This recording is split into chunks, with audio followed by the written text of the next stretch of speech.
are really like a speed round. We're very excited for this first panel, and without further ado, I'm going to let them take the stage.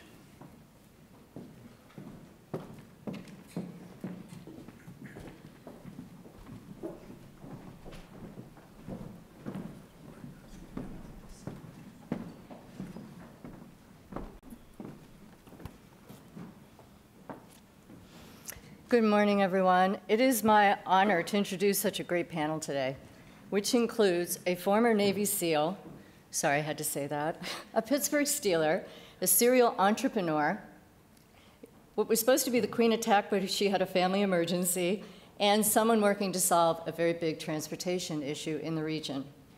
Our moderator today, Don Morrison, he's at the end there. He's the serial entrepreneur who's been involved in the growth of several businesses, most notably American Eagle Outfitters.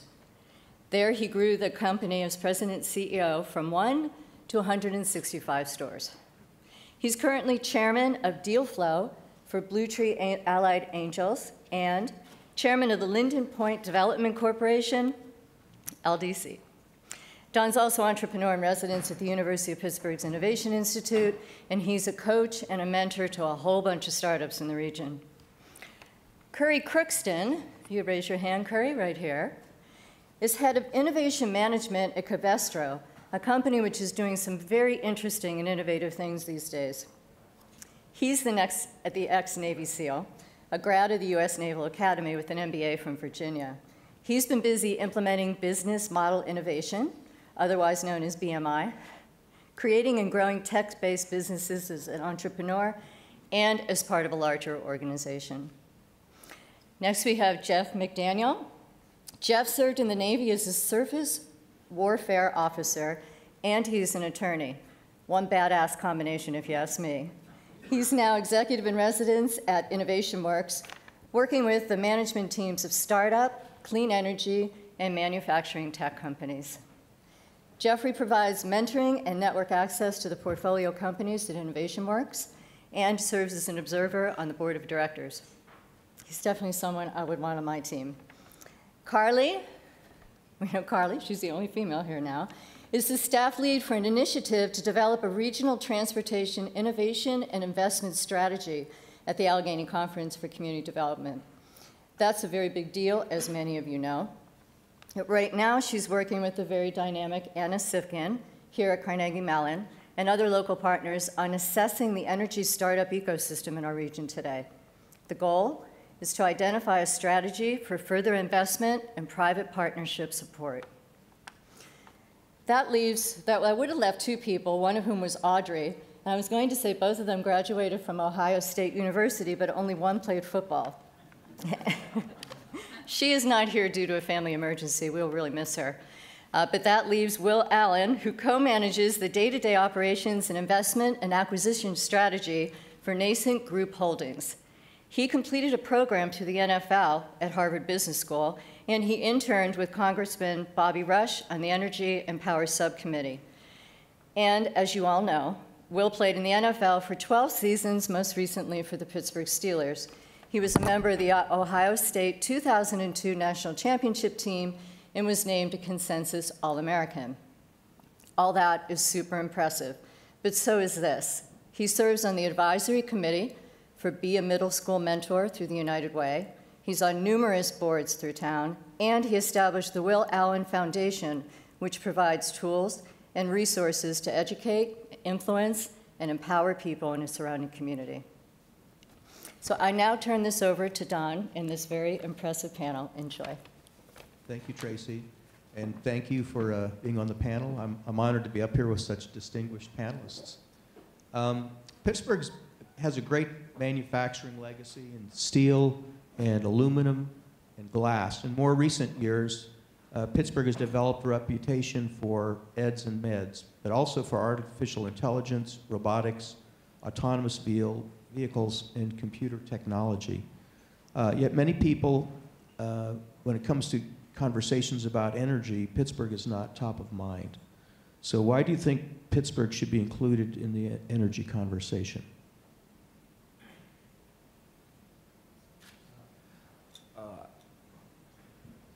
I think that Pittsburgh is included in the energy conversation, and we have a strong presence with that. I mean, oil and gas is strong. Clean energy is very strong here. You know, within the state, the Allegheny County leads every county in clean energy jobs, and I don't know if that's promoted or celebrated enough. But that's, you know, that's your solar, that's your wind, that's your advanced HVAC manufacturing, and that needs to be discussed more. And I don't think it needs to be competitive outside of the traditional oil and gas industry that's present. So, you know, Pittsburgh and the region, you know, is very strong as it relates to energy and the investments and, you know, and where we're going. I mean, that industry, the clean energy industry has grown 6% every year over the last 5 years. So it's really exciting where we can go. I just think it needs to be celebrated, and we need more advocates for that. Well, I think you're right. I think whether you've been a Pittsburgher all your life or becoming one and only been here for a few days or years, there's this Pittsburgh humbleness. We rarely toot our own horn. And I believe that we have for a long time been among cities that should have the right to claim the title of energy capital of the world. We have been known for that before, at least twice in the last 200 some odd years. And I think we're on the verge of becoming known for that breadth of energy expertise again, if a few more of us toot our own horn.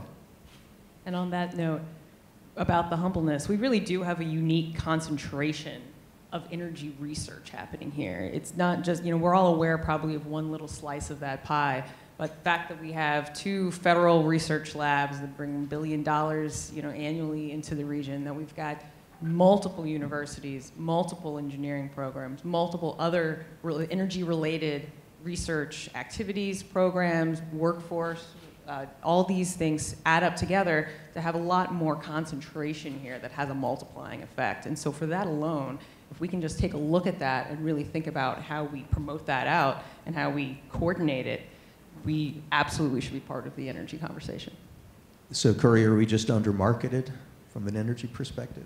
I think there's the other part of the equation also is there's also large users. So if you think about, for example, Covestro, Arconic, you know, just in North America, we use 9 figures in electricity.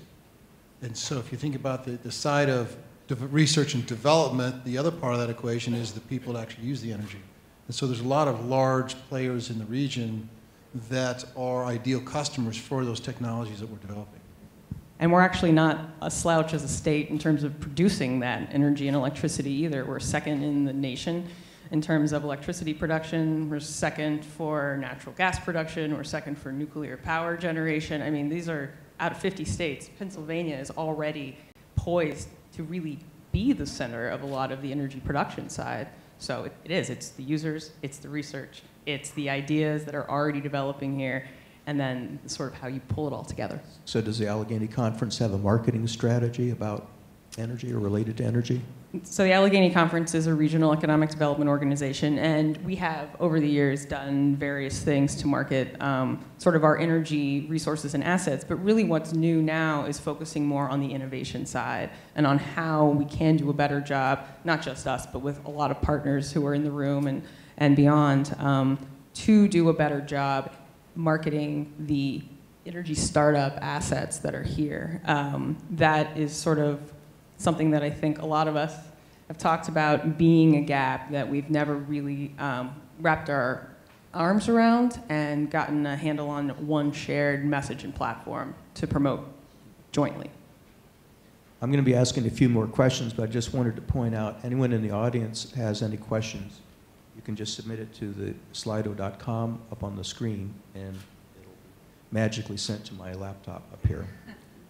The word energy means different things to different people. The first thing that comes to some people's mind is traditional fossil fuels, particularly the development of natural gas in the region. To other people, energy means alternative energy, electric cars, battery technology, wind and solar. What advantages does Pittsburgh have in either of those 2 sectors in terms of resources, and competitive advantages with other regions? I think I'll take a stab at that. Although I think one of the things that positions Pittsburgh to be considered an energy capital of the world is that, for the most part, we take a all-of-the-above approach to energy. So it's not necessarily as limited in scope and category. And I think that the innovation piece of that, we're perhaps a little bit more willing to apply new technology to existing applications. So what was the question again, actually? What advantages do we have in either the traditional fossil fuel energy sector or in the alternative clean tech energy sector? So I think one of the advantages is just experience. We've been challenged by demand, whether it was to fire or fuel plants for a couple centuries now. So we've had to figure out how to kind of innovate, whether it was how to burn wood, how to burn coal, find other fossil fuels, and utilize them. And I think that we also have then spun out all of these other industries that have also had a requirement of sorts. So whether it was materials, expertise that we gained, and then looking at taking that experience and turning it right back into applying it into maybe new energy sources or technologies. I would say it's the diversification that we have here. It's not necessarily one aspect of energy, call it traditional oil and gas, that we're banking on. And if you look at the Gulf Coast, it's all oil and gas. And if a major disaster happens, what happens to the production? I mean, we see what happened with a natural gas pipeline recently was just shut off. So that disrupts the whole entire industry. I think we're in a safe geographical location in Western Pennsylvania, in the region, to diversify, to have natural gas production and exploration, but also to have a very robust innovation mindset. You got Carnegie Mellon here, you got Pitt, you have so much activity going on. I think what we lack is that we're not capturing it and streamlining it to where it can be commercialized and accelerated. And I think once we realize that aspect of it, just oil and gas is very easy. You do a geological study, you drill, pump it out, and you make money. It's very simple.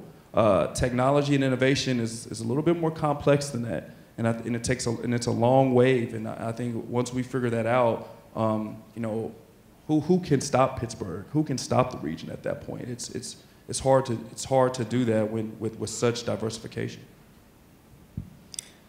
We as a region also have really gotten out in front of some of the workforce and talent pipeline issues. In order to be able to support all of this work, we need to make sure we have enough people who are trained, interested, skilled, wanting to work in these spaces. And that cuts across both spaces. So the alternative energy and sort of new technologies, as well as really maximizing the traditional ones. So for example, in 2010, we began what's now a national model for ShaleNet, which is a stackable credentialing program. Hard for me to say. Stackable credentialing program, basically to help more people be able to do some of those natural gas extraction jobs. That's resulted in over 5,000 people being trained, and it's been expanded across the country. That's one aspect, but then we also have done research and looking at where we have a mismatch in some of our degree programs to where some of the need is, and speaking now with educators and higher education institutions about how we can be working to make sure that we've got basically the people that we need to be able to move these things forward. So that's an advantage. A lot of other places in the region are now, across the country, are now trying to emulate the work we've been doing here on that way. One of the challenges facing emerging technologies in the startup area is funding.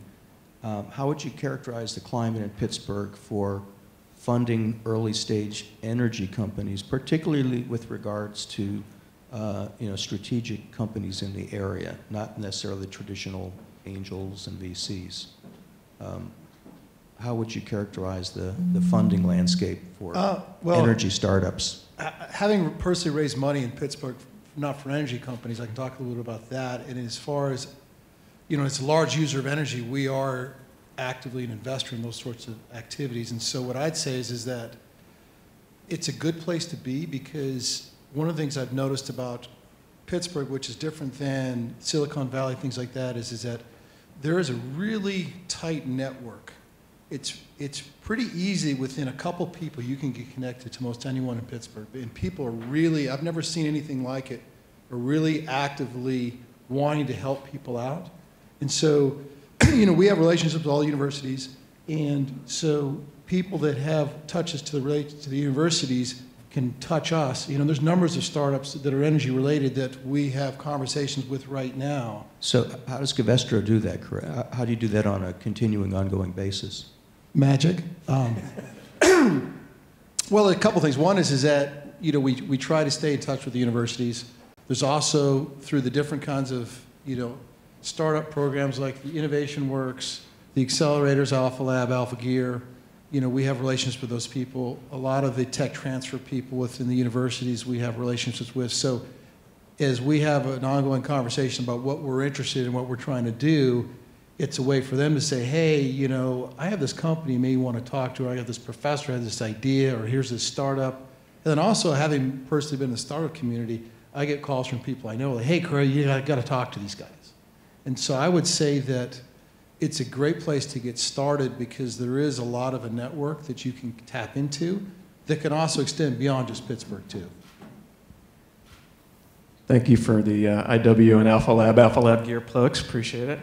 I think it's good. I would agree, but I know, and speaking for 30-odd energy companies that we've supported and invested in over the last 6 or 7 years, I think we would all agree that it could be better. There's been a significant growth in the number of investments that are made in energy companies over the last 4 to 5 years. Some of that was accelerated or energized by a commitment from the Commonwealth of Pennsylvania. But there still is lacking, I think, here a fuller connection to the importance of the value of these energy startups. They're here, though, and for a variety of reasons. One, Curry, you mentioned, is that this is probably the most collaborative innovation city and region in the world. You literally are 1 or 2 phone calls away from somebody who may, in another place, feel like they have a competitive relationship with you, and they will support you.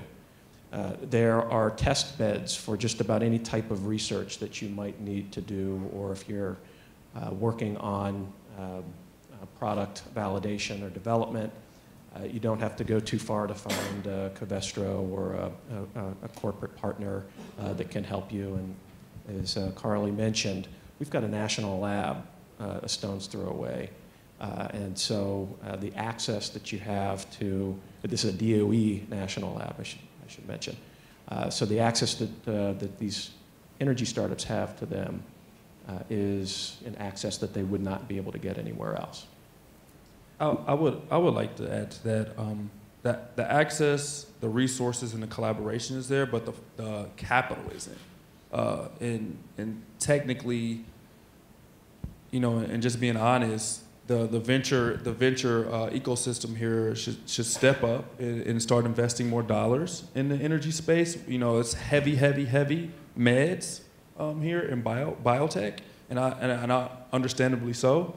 But in order to really make I think the region as strong as we can, more dollars needs to be going towards energy-related and innovative technologies, especially what's coming out of Pitt and CMU. That needs to happen.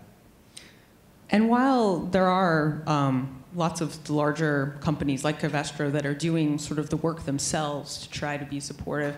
One thing that Anna and Jeff and I and others have been looking into is whether or not there is a need or a value to have something more structured. So corporate venture capital groups, entities, sort of that body where people and different companies buy into sort of committing dollars and talent and mentorship and those kinds of opportunities exist in other regions. And so there could really be an opportunity here to do something more organized and formal. This next question should be a lively one. This is from the audience. Why won't the ACCD withdraw support for the ethane cracker facility when it will double regional carbon emissions, undoing the climate benefits of current innovations? Industrial development is always complicated, is one way to put it. As we mentioned earlier, there's been a commitment to fuel diversity and having a variety of different resources contribute to our energy mix. And in order to do so, the caveat to that is to do it right, to do it as well as possible, to take into consideration the environmental impacts and make sure that we're doing everything we can to offset them. So from the Allegheny Conference's role there, we've been a supporter of sustainable shale development standards. There's a bunch of best practices and leading thought on how to do this as well as possible. We've encouraged Shell, and they've been partners all along in taking the best-in-class approach to this project. Does that mean that there will be zero impacts? No, of course there will be.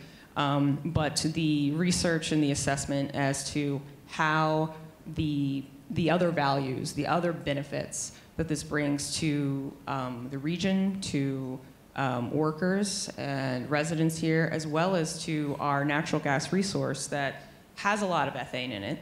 And right now, it is either being burned off or basically given away. And that's bad, because ethane has a lot of value. It's in so many of the products we need for medical purposes, to space travel, to your shampoo bottle. And to just burn that off and waste it is worse than trying to do something with it well. And so that's been the position, that there's a real value to the region in pursuing this opportunity, but that it needs to be done in a responsible way. All right. Next question. What is being done or can be done to train and involve more minorities in the energy sector and in the energy entrepreneurship arena? Not enough. Not enough. I'm encouraged in a few places. We've got an opportunity here in Pittsburgh. If you were here yesterday, you heard about some concepts for microgrids in urban settings. There is some intention to ensure that those microgrids ultimately are designed and somewhat supported by those communities. It's a small thing, but I'm hoping that it becomes a much larger thing. Part of this is obviously a workforce development challenge just across the board. Part of this is an educational issue across the board. I'd like to say that we've got Pittsburgh has a fairly high energy IQ, but we still are not necessarily where we should be. I think, actually, the first question that we got from the audience illustrates that, and we do kind of question the impacts that energy have on our communities. And that is a sign of a good high energy IQ. But we've got to start earlier. We're at Innovation Works using entrepreneurship as a way to communicate opportunities in this space to younger and younger audiences. So we actually have programs for high school age kids. And I think we've got an opportunity through that to boost the IQ and hopefully encourage more and more. This is also Inclusion and Innovation Week here in Pittsburgh. And if we continue to have other opportunities like that, I think we'll start to see positive change. To piggyback Jeff, I think it's true, and I think it's exposure, right? You know, a personal story, I didn't know anything about energy until I was about 25 or 26. It's just because in my neighborhood and the way I grew up, you know, we just said, no, I didn't know what a kilowatt hour was. So if I'm in elementary school or middle school or high school and I don't know what that means, then why would I want to pursue energy or technology or job or career that way? And it just makes sense if young people know and understand and can have some exposure early on to the careers and job opportunities that exist, and they can find their own journey, find their own way. And I think there's a lot of advocacy groups and champions in Pittsburgh that are doing some work. I just think, you know, we need to do more of it and more collaboration, more consistently. And we'll see the results, we'll see the fruits of that. But I think we are scratching the surface of doing that. It just needs more impact, you know. And I know that there's a lot going on here. You know, Anna was gracious enough to allow some of our students from the Will Allen Foundation to be on CMU's campus, to really feel the impact of entrepreneurship, startups, and what it means to attain that, right? Because some of these students just don't know. So that was a beautiful thing, and that's just the beginning of it, you know. And I think that's where we have to go. We have to start somewhere and keep that track. I'm glad you mentioned Inclusive Innovation Week, because we're kind of overlapping events this week. One of the organizations I'm involved with up in Hermitage has an Entrepreneurship Academy where we bring in high school seniors from 12 local high schools 4 days a week their senior year. In the mornings they go to their anchor school, in the afternoons they come to our Entrepreneurship Academy. And the kids are given a Myers-Briggs personality assessment. They're put together in teams of 3 to 4 kids. They have to come up with a project by the end of their senior year and build a working prototype. So there's a lot of technology, and more importantly, it's teaching kids innovation. And in Hermitage, which is a rural community about an hour north of Pittsburgh, I'm very excited to see the diversity in our Entrepreneurship Academy. We're about 45% girls. There's a lot of minorities in the group as well, and the kids are really doing well. We're looking at bringing that program to Pittsburgh, and we're actually in conversations with CMU in terms of providing a area. So the answer to that question. No, and I think we all here know that the best performing teams are diverse teams.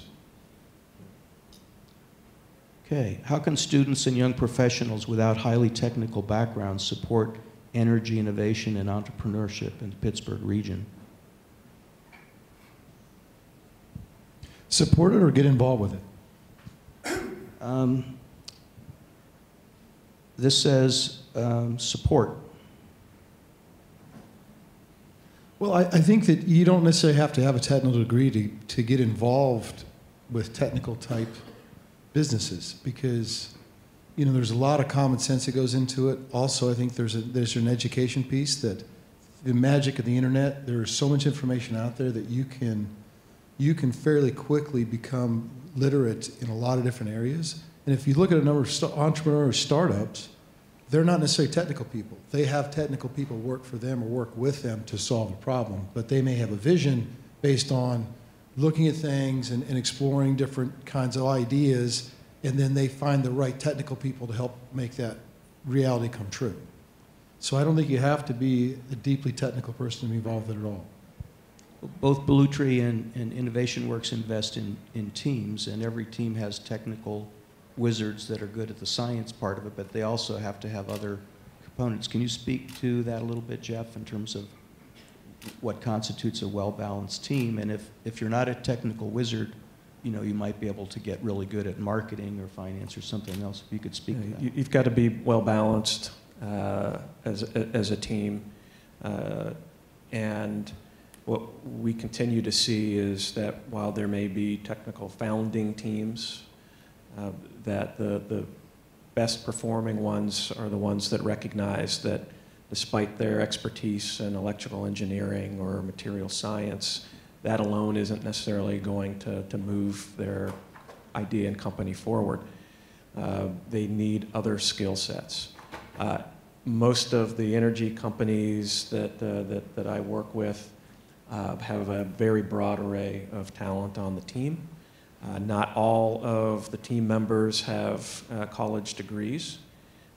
Many of the key members of those teams have transferable experience. In the energy space, going back to maybe some of the kind of workforce-related subjects from before, it's very easy to transfer experience from perhaps one fossil technology to another. Whether it's a fluid system, most heating is still, at least in my day in the Navy, it didn't matter whether or not it was nuclear energy or it was liquid fuel. That energy was used to make water really hot, turn it into steam, and then turn the propeller at the back of the ship. I mean, that was basically it, a little bit oversimplified. But so there are a lot of transferable skills. I think we need to do a better job of helping a lot of those individuals realize that those skills that they have already acquired are transferable, and that's part of that energy IQ piece that I think is missing. Why has no one mentioned climate change? This is from a student, maybe one of your students will. Why has no one mentioned climate change as a driver for innovation and creativity? I'm glad you did, whoever you are, because it is, right? We respond to problems and issues in the world. That's where creativity comes from.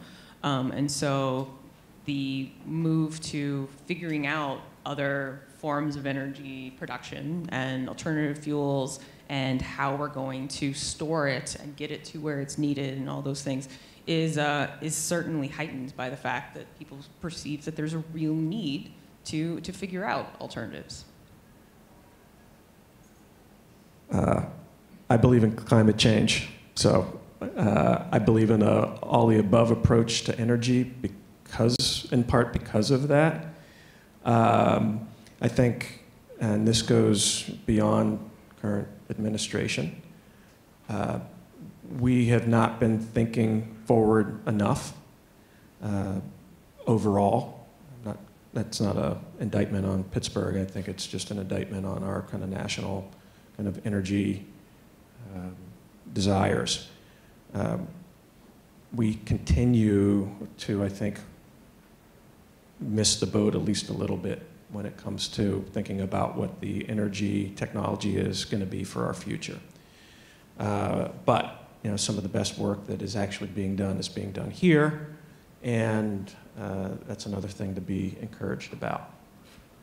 I do think that across the board, though, we are very sensitive to the impacts that even the older technologies have on our communities, and we'll continue to try to get better at that too. I think climate change is really big, right? And sometimes I think it's so big that people forget, that we can take steps in solving the problem. I listened to Aurora Sharar say that, we've been discussing that building emissions are 40% for the last 20 years, and then I heard Don Anderson say that he hates the word carbon. So you have these competing interests as well as what makes dollars and cents. Is it a more cultural aspect that we attack climate change, or how do we really truly make the business case and the cultural case as why we need it?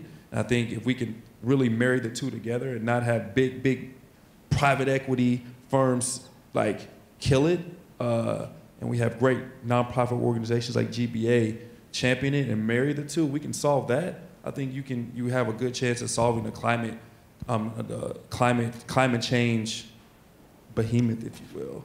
It's so big, but it's trying to find a happy medium of what makes the most sense. There really is the two parts, right? There's the production side, where is carbon coming from and how can we reduce that? But then also on the end user side, right? Reducing our energy usage, increasing energy efficiency. And again, we've got a lot of the leading research and ideas and technology for those things, whether it's building systems or transportation or others, happening here in Pittsburgh. And so the one thing we could always use more of is probably more research dollars. And that, to build off what Jeff was saying, that's one thing where as a country, we still actually are not even close to investing enough in R&D. If we wanted to actually make a difference in some of these goals, we should be putting more dollars towards it. The comment, new technologies to existing applications, is important. New technologies to existing applications. Are you able to speak to new technologies being considered by the panelists? Well, we look at new technologies across a couple of fronts. One is sources of energy, so for example, renewables. So we're looking at wind power, we're looking at solar. We're also looking at the other part of the equation, which is consumption. And so we've invested a ton of money in making our processes more efficient. So, we've come up with new ways. One of the big things we make is chlorine, and it takes a massive amount of electricity in that. And so we spent, huge dollars coming up with technology that could reduce that energy usage by 25%. So I think what Will and Jeff were talking about is that there's not one size fits all in terms of solving that energy equation. There's renewable production, but also, too, there's more effective and efficient use of it. And I think that you can get further down the path in terms of a sustainable future by attacking the problem of how inefficiently we use energy as well. Oh, go ahead.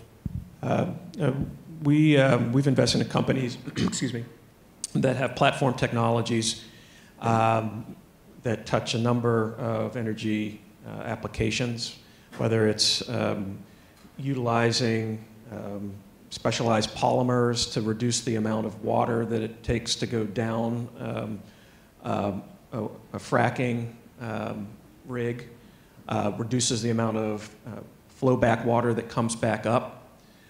So that's addressing something that's really clear, but really we don't toot our horns about technology like that. Could be material science that helps coat the heat exchangers and power plants with a material and a technology that is not detrimentally impacting the environment in the process.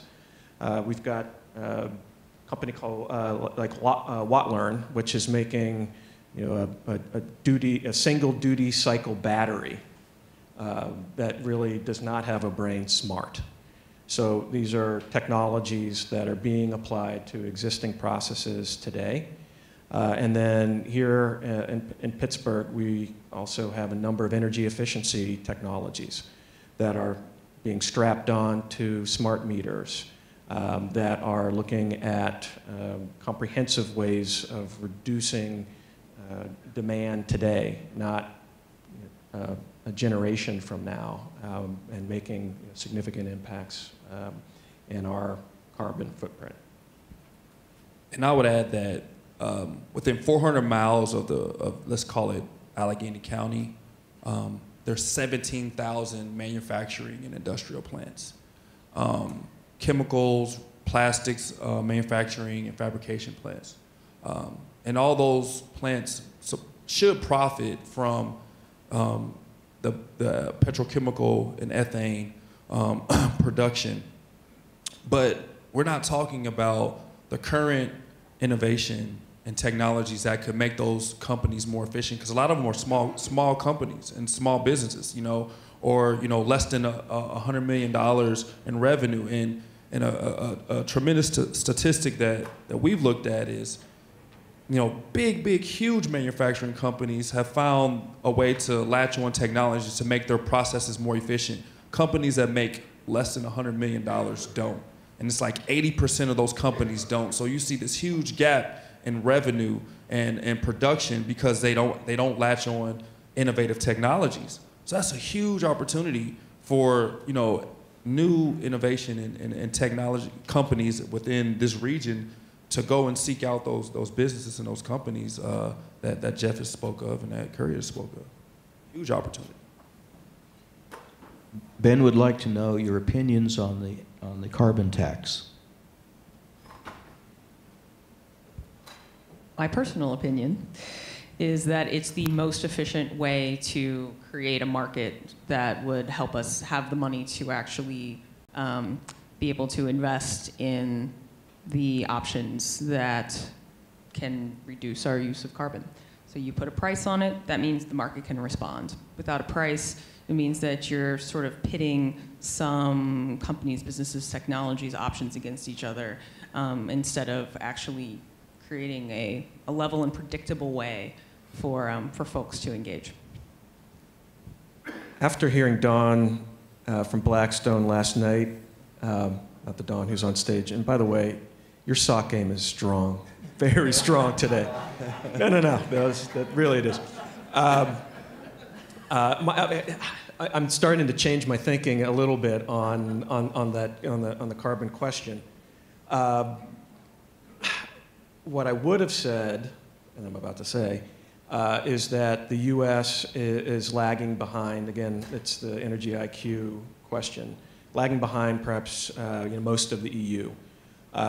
Children, for the most part, have a much better sense there where their power comes from. They know roughly where the plant is that's probably keeping the lights on.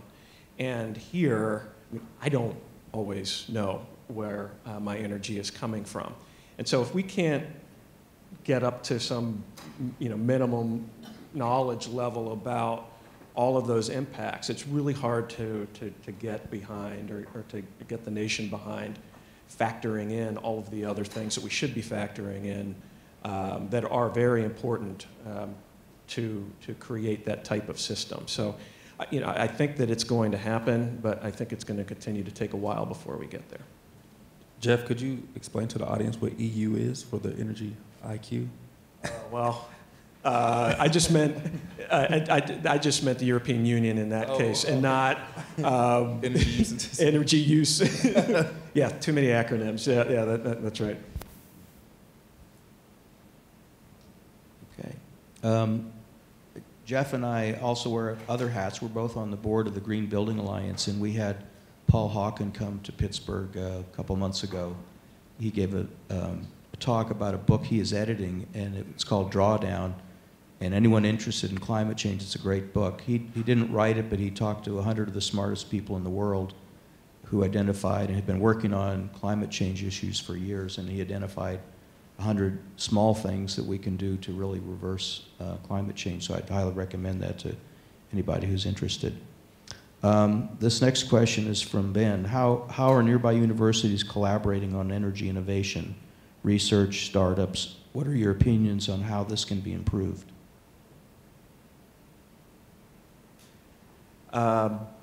So a lot of the companies that end up coming to Innovation Works or going into our accelerators are coming out of the universities here in Pittsburgh, other universities around the country.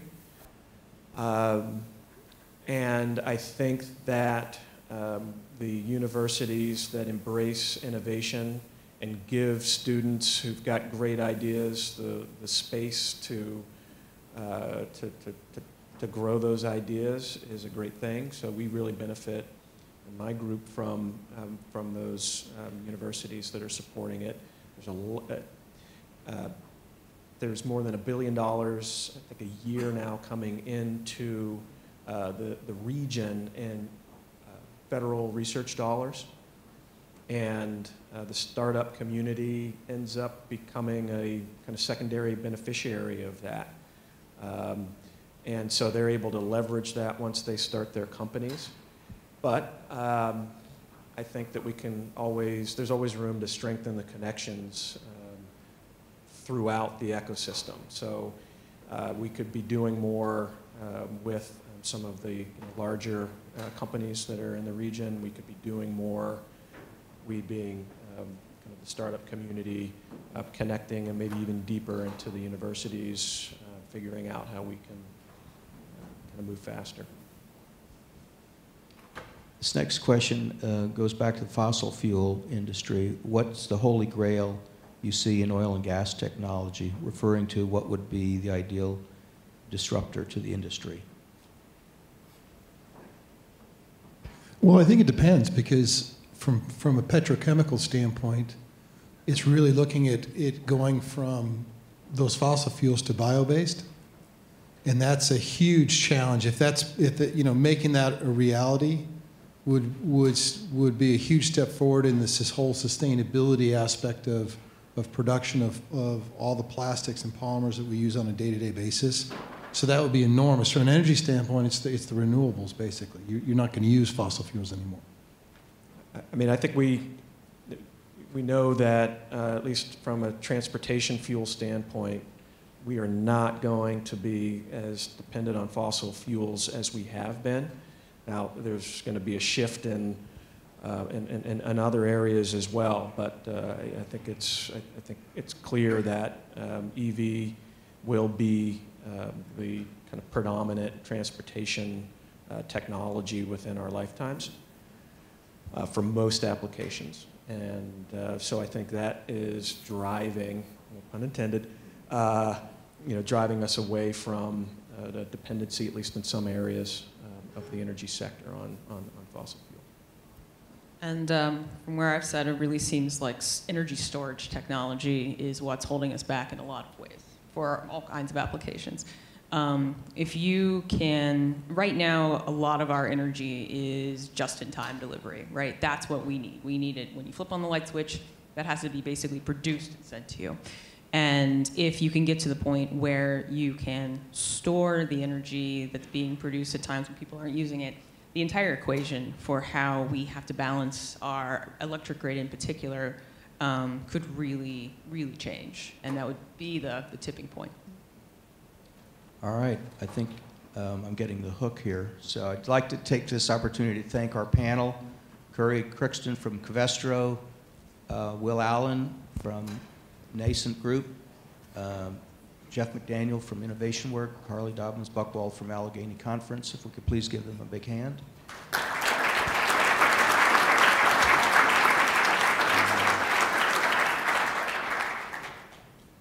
And Anna, who's up next?